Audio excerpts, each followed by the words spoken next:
प्रियंका गांधी कांग्रेस के वड्डे लीडर हैं। उन्हां वल्लों निशाने साधे जा रहे ने प्रधानमंत्री नरेंद्र मोदी के उपर। उन्हां दा कहना है कि किसानां नूं अंदोलन जीवी ते देश धरोही कहण वाले प्रधानमंत्री अज तक किसानां नूं मिलन भी नहीं पहुंचे।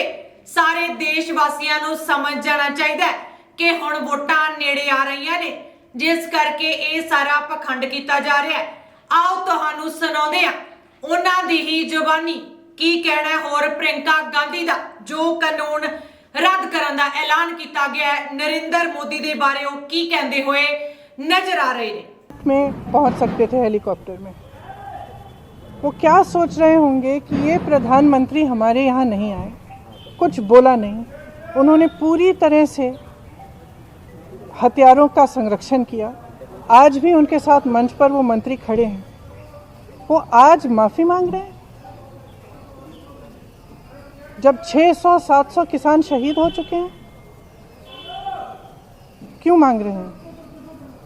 क्या ये देश समझ नहीं रहा है कि चुनाव आ रहे हैं? उनको लग रहा होगा परिस्थितियां ठीक नहीं हैं। विधानसभा के चुनाव जो हैं उनका सर्वे आया है, उसमें उनको दिख रहा है कि परिस्थितियां ठीक नहीं हैं। तो अब चुनाव से पहले वो माफ़ी मांगने आ गए हैं। तो देखिए, हमें समझना पड़ेगा,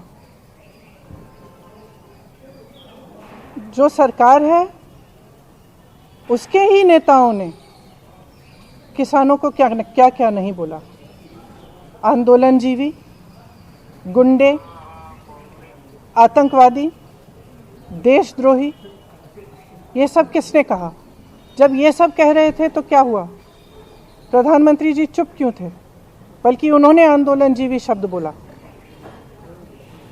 जब किसानों की हत्या हो रही थी, जब किसानों को मारा जा रहा था, जब लाठियां बरसाई जा रही थी, जब उनको गिरफ्तार किया जा रहा था, तो कौन कर रहा था?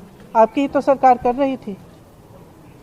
आज आप आकर कह रहे हैं कि ये कानून आप रिपील करेंगे, तो हम कैसे भरोसा करें? हम आपकी नीयत पे कैसे भरोसा करें?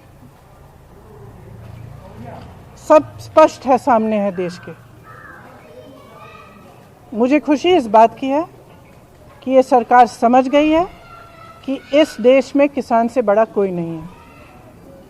इस देश में अगर एक सरकार किसान को कुचलने की कोशिश करती है और किसान खड़ा हो जाता है, तो उस सरकार को अंत में झुकना ही पड़ेगा। ये सरकार समझ गई है।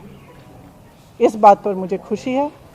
और मैं कहना चाहती हूँ कि जो किसान शहीद हुए इस पूरे आंदोलन में, कई किसानों के परिवारों से मैं पिछले पूरे साल में मिल रही हूँ, मैं मिली हूँ, मैं उनका दुख समझती हूँ। और हम सबको सबसे पहले उन्हें श्रद्धांजलि देनी चाहिए। अगर सरकार सचमुच सीरियस है तो उनके लिए जो कार्रवाई होनी चाहिए, ख़ास तौर से जो लखीमपुर खीरी में हुआ, उस पर जो कार्रवाई सही ढंग से होनी चाहिए वो करनी चाहिए। मंत्री का बर्खास्त करना चाहिए। और इस पूरे देश में जो किसानों की आवाज़ उठी है, हम सबको उनके साथ हमेशा के लिए खड़ा रहना चाहिए।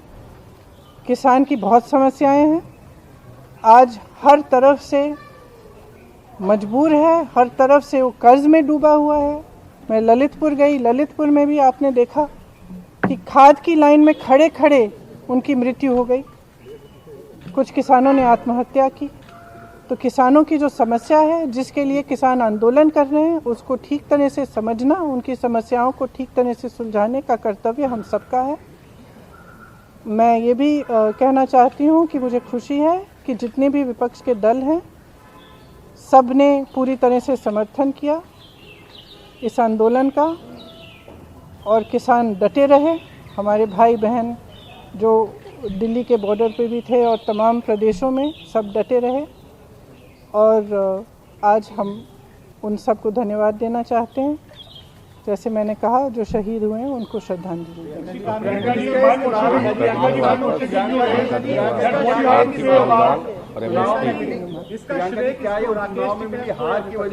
एक मिनट में एक एक करके पूछूं। प्रियंका जी, क्या चुनाव में मिली जो हार है उसको देखते हुए ये फैसला लिया गया है कि आने वाले भविष्य में ऐसी हार? ये तो स्पष्ट है, ये बहुत स्पष्ट है। देखिए, जनता में बहुत विवेक है, जनता सब कुछ समझ रही है। Priyanka ji, several farmers have lost their land. और इतना समय क्यों इंतजार किया? इतना समय क्यों इंतजार किया?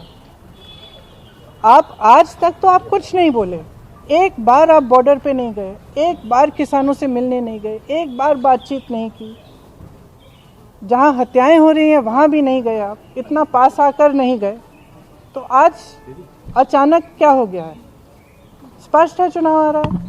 प्रधानमंत्री जी ने माफी तो मांगा, लेकिन एक बार भी जो लोग 500-700 किसान शहीद हुए 1.5 साल के पूरे आंदोलन में, उनके लिए वो श्रद्धांजलि नहीं दी, उनकी बात नहीं आई, उनके फैमिलीज की बात नहीं आई। वही मैं कह रही हूँ कि सबसे पहले तो उन्हें श्रद्धांजलि दीजिए ना, जो शहीद हुए हैं उनके परिवारों पर आज भी क्या बीत रही है।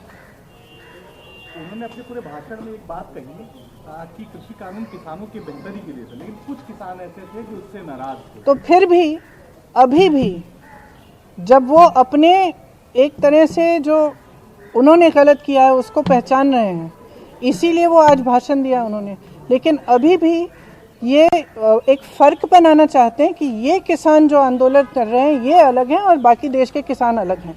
ये बात बिल्कुल गलत है। पूरा देश का किसान एक है। आज देश में एक भी किसान नहीं है जो प्रताड़ित नहीं है, एक भी किसान नहीं है जिसकी बड़ी बड़ी समस्याएं नहीं हैं, जो कर्ज में नहीं डूब रहा है हो या किसी और वजह से दिक्कत उसको नहीं आ रही हो। आपने देखा है पेट्रोल और डीजल के दाम क्या हैं। डीजल के दाम से सबसे बड़ा प्रभाव किस पर होता है? खाद मिल नहीं रही है, खाद की लाइन में लोग गुजर रहे हैं।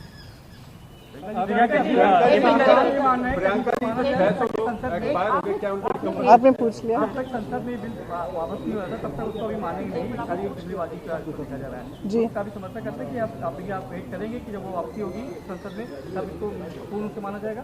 देखिए, तमाम छोटी छोटी चीज़ों के लिए अध्यादेश लाते हैं,